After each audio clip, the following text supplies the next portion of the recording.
આગળ સમાચારમાં વાત કરીએ તો ભાવનગરથી સમાચાર પ્રાપ્ત થઈ રહ્યા છે। આગળ સમાચારમાં વાત કરીએ તો ભાવનગરથી સમાચાર સામે આવી રહ્યા છે। ભાવનગરમાં સોનાના દાગીના સાથે એક શખ્સ ઝડપાયો છે। સાથે જ કહી શકાય કે 2 માસ અગાઉ રિક્ષામાંથી દાગીનાની ચોરી કરી હતી। તો બીજી તરફ મુકેશ ધાપા નામનો ઈસમ દાગીના સાથે ઝડપાયો છે। એલસીબીની ટીમ બાતમીના આધારે તેની અટકાયત કરી લીધી છે। આ મામલે વધુ કાર્યવાહી હાથ ધરાશે। નીલમબાગ પોલીસ મથકમાં ફરિયાદ દાખલ કરાઈ છે। તો દાગીનાની ચોરી થઈ હતી। ભાવનગરમાં સોનાના દાગીના સાથે એક શખ્સની અટકાયત કરી લેવામાં આવી છે। 2 માસ અગાઉ રિક્ષામાંથી દાગીનાની ચોરી થઈ હતી। હાલ તેની અટકાયત કરાઈ છે। મુકેશ ધાપા નામના ઈસમ દાગીના સાથે ઝડપાયો હતો। આ મામલે એલસીબીની ટીમે બાતમીના આધારે યુવકની અટકાયત કરી છે। વધુ તપાસ હાથ ધરાશે, વધુ પૂછપરછ હાથ ધરાશે। તો નીલમબાગ પોલીસ મથકમાં ફરિયાદ દાખલ કરાઈ હતી। ભાવનગરમાં સોનાના દાગીના સાથે એક શખ્સ ઝડપાયો છે। 2 માસ અગાઉ રિક્ષામાંથી દાગીના ચોરી કર્યા હતા। મુકેશ ધાપા નામના ઈસમ દાગીના સાથે અટકાયત કરી લેવામાં આવી છે અને આ મામલે વધુ કાર્યવાહી હાથ ધરાશે। વધુ વિગતો સાથે સંવાદદાતા હિરેન ચૌહાણ લાઈવ જોડાઈ ગયા છે। જી, ભાવનગર ખાતે યુવક બે મહિના અગાઉ દાગીનાની ચોરી કરી હતી અને તેની અટકાયત પણ કરી લેવામાં આવી છે। શું માહિતી?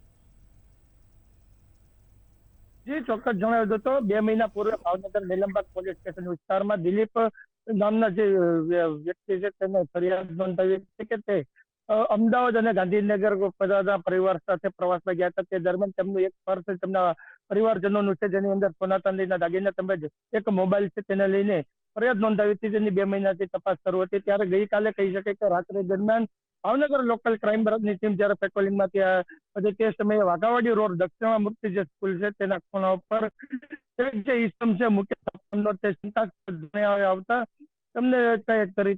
તેની પાસે તપાસ કરતા એક બેગ મળ્યું હતું। બેગની અંદર જે સોનાના દાગીના હતા, અલગ અલગ આભૂષણો હતા મહિલાઓના, તેમજ એક મોબાઈલ હતું, જેને લઈને પોલીસે અમને સઘન કરી છે। ત્યારે મુકેશ ધાપા નામના વ્યક્તિએ અગાઉ 2 મહિના પૂર્વે વિદ્યાનગરમાંથી એક જે ભાડું છે ભાવનગરથી અમદાવાદ અને ગાંધીનગર અને પરત જયારે રિટર્ન ફર્યા હતા તે સમયે આ જે બેગ છે તેને ઉઠાવણી કરી હતી, જેને લઈને તે વેચવા માટે ફરી રહ્યો હતો। તેને જોતા જે એલસીબીની ટીમ છે તેને નીલમબાગ પોલીસ સ્ટેશન વિસ્તારની અંદર તપાસ કરતા 2 મહિના પહેલા દિલીપભાઈ નામના વ્યક્તિ વિદ્યાનગરમાં રહે છે, તેમને આ ફરિયાદ નોંધાવી હતી અને તેની અંદર પણ આવા જ આભૂષણો છે તેની ગુમ થયાની ફરિયાદ જે નોંધાવવામાં આવી હતી। તેને લઈને વેરિફિકેશન બાદ એલસીબીએ આ જે આરોપી છે તેને નીલમબાગ પોલીસ સ્ટેશનમાં સોંપીને વધુ તપાસ હાથ ધરી। જી, હાલ આરોપીની અટકાયત પણ કરી લેવામાં આવી છે। કયા પ્રકારની કાર્યવાહી હાથ ધરાઈ છે? જી, ચોક્કસ હાલ આરોપીને જે રીતના અટકાયત કરવામાં આવી છે, કારણ કે જે આરોપી છે તે ડ્રાઈવર છે તે અલગ અલગ ભાવનગર શહેર તેમજ ભાવનગર જિલ્લામાંથી અલગ અલગ જે પેસેન્જરો હોય છે તેની ટેક્સી ચલાવતો હતો।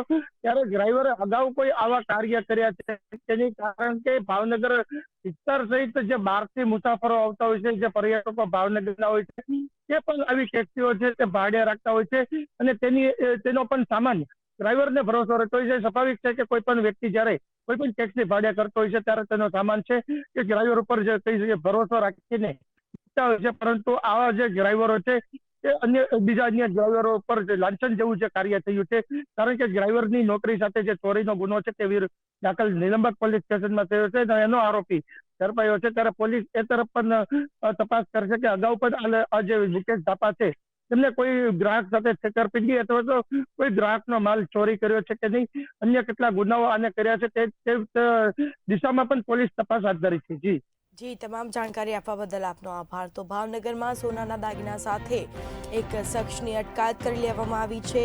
આ મામલે વધુ કાર્યવાહી હાથ ધરાશે। 2 માસ અગાઉ રિક્ષામાંથી દાગીનાની ચોરી કરી હતી। મુકેશ ધાપા નામનો ઈસમ દાગીના સાથે ઝડપાયો છે।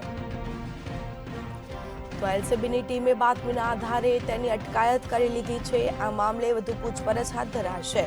નીલમબાગ પોલીસ મથકમાં ફરિયાદ પણ દાખલ કરાઈ હતી અને સાથે જ પોલીસે તેની અટકાયત પણ કરી લીધી છે।